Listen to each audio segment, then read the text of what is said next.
Bonjour et bienvenue sur le site quadilabible.com. Aujourd'hui, la croix en Égypte.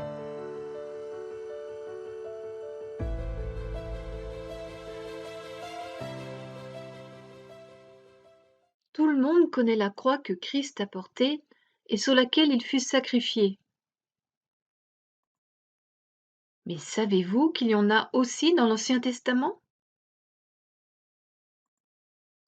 Comment tout a commencé? Exode 12, versets 2 à 3 et 5. L'Éternel dit à Moïse et à Aaron dans le pays d'Égypte: Ce mois-ci sera pour vous le premier des mois. Il en sera pour vous le premier des mois de l'année. Parlez à toute l'assemblée d'Israël et dites: Le 10e jour de ce mois, on prendra un agneau pour chaque famille, un agneau pour chaque maison. Ce sera un agneau sans défaut, mâle, âgé d'1 an. Vous pourrez prendre un agneau ou un chevreau. Un agneau comme Jésus? 1 Pierre 1, deuxième partie du verset 19 dit: Le sang précieux de Christ, comme d'un agneau sans défaut et sans tache. Ésaïe 53, 7, qui est répété dans Actes 8, 32, dit: Il a été maltraité et opprimé, et il n'a point ouvert la bouche. Semblable à un agneau, à une brebis muette devant ceux qui la tondent, il n'a point ouvert la bouche. Jean 1, verset 36 dit: Ayant regardé Jésus qui passait, il dit: Voilà l'agneau de Dieu. Un sacrifice entre les deux soirs. Nombre 21, 6 à 9 dit: Vous le garderez jusqu'au 14e jour de ce mois, et toute l'assemblée d'Israël immolera entre eux les deux soirs. Tout comme Jésus.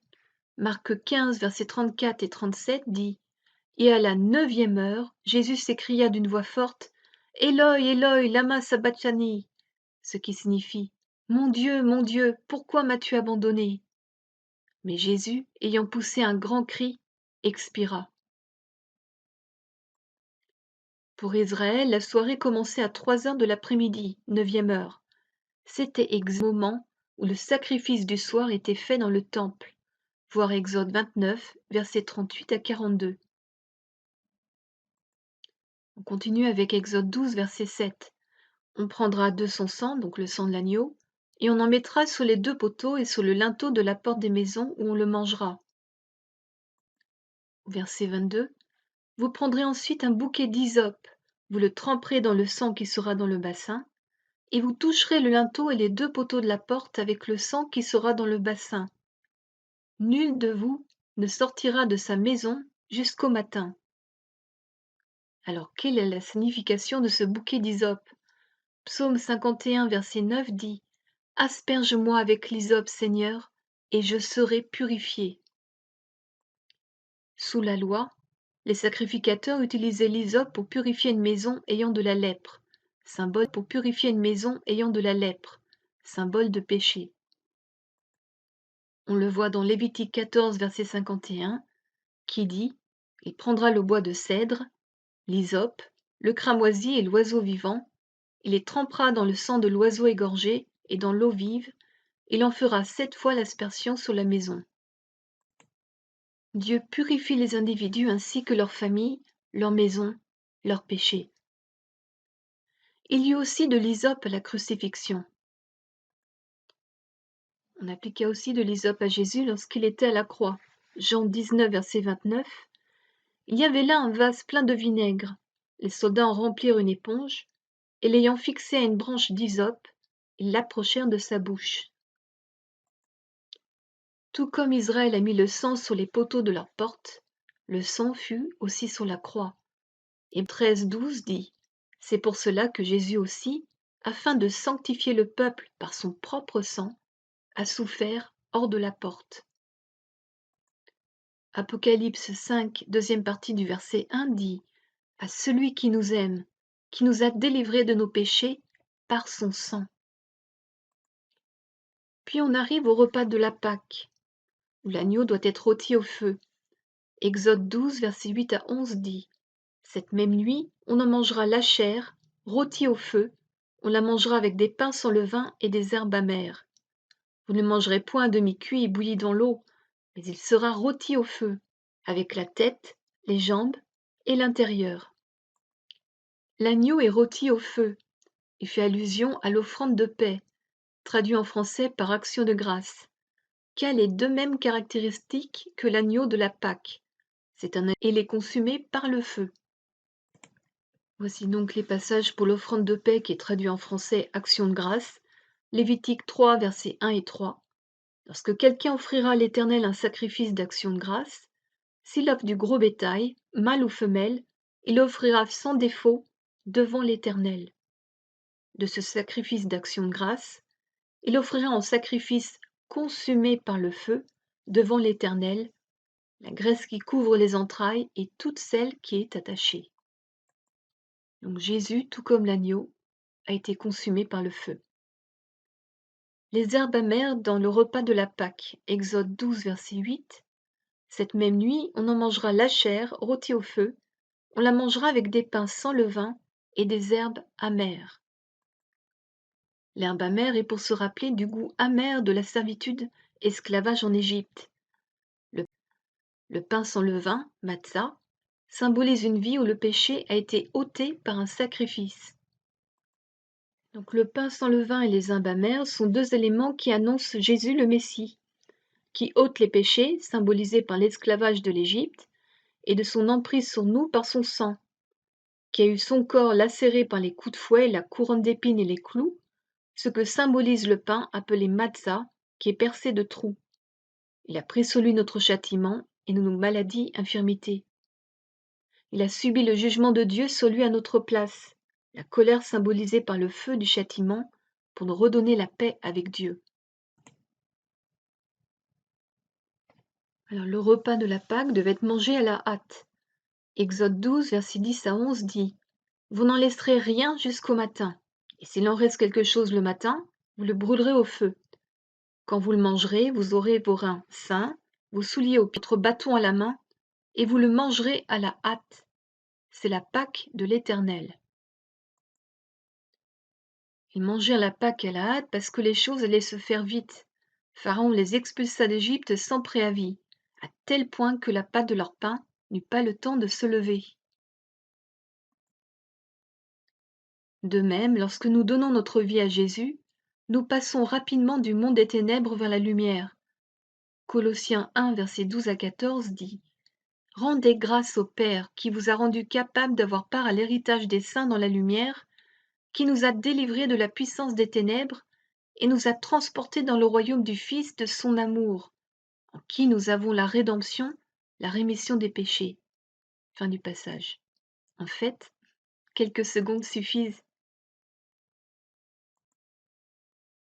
Manger le repas de la Pâque. Manger le repas de la Pâque, c'est être prêt. Exode 12, 11 l'explique. Quand vous le mangerez, vous aurez vos reins sains, vos souliers aux pieds, votre bâton à la main, et vous le mangerez à la hâte. Dieu a demandé à Israël d'être prêt à quitter l'Égypte. Il demande aux croyants d'être prêts à faire face à l'adversité. Éphésiens 6, versets 13 à 15 et verset 17.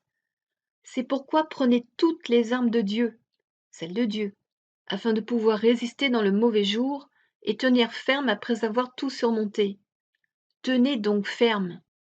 Ayez à vos reins la vérité pour ceinture, revêtez la cuirasse de la justice, mettez pour chaussure à vos pieds le zèle que donne l'évangile de paix.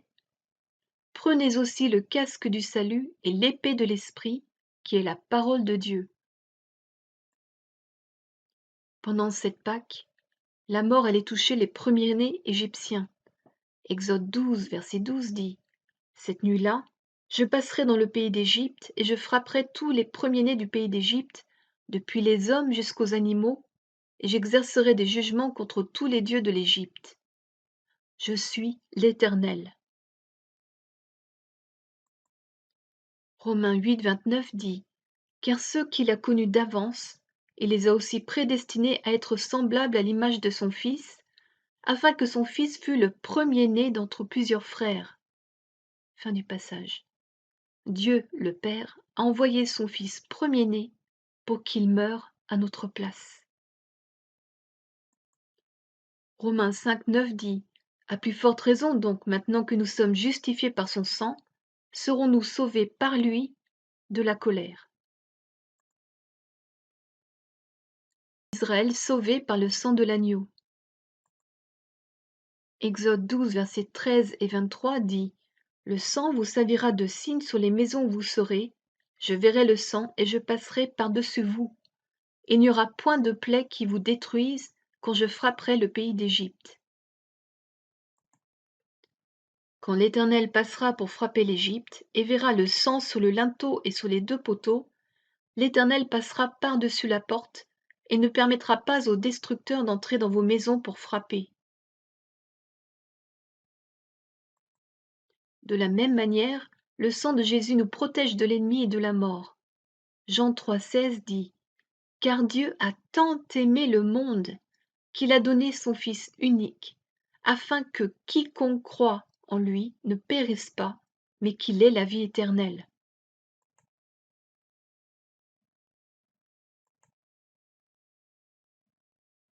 La Pâque comprend aussi 7 jours avec du pain sans levain. Exode 12, versets 15 et 16 dit: Pendant 7 jours, vous mangerez des pains sans levain.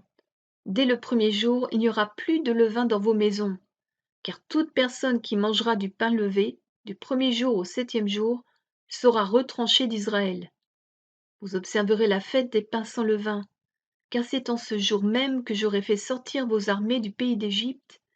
Vous observerez ce jour comme une loi perpétuelle pour vos descendants.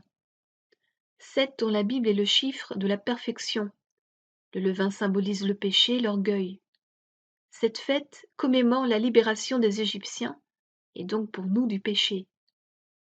1 Corinthiens 5, 6 dit: C'est bien à tort que vous vous glorifiez. Ne savez-vous pas qu'un peu de levain fait lever toute la pâte?